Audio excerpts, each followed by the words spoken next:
stop marketing.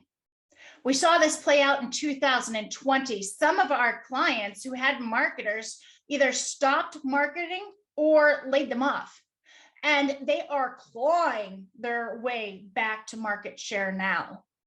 The clients that we coached and managed during COVID 1.0, and now as it lingers, what we know is that when we have staffing problems and we can't staff or we can't serve all the patients and clients that we have coming in the door, we still need to connect to our referral sources. You still need to establish relationships, deepen those relationships, connect to the human, so that when you do have staff, that you can turn those referrals on like a water faucet and let them pour out.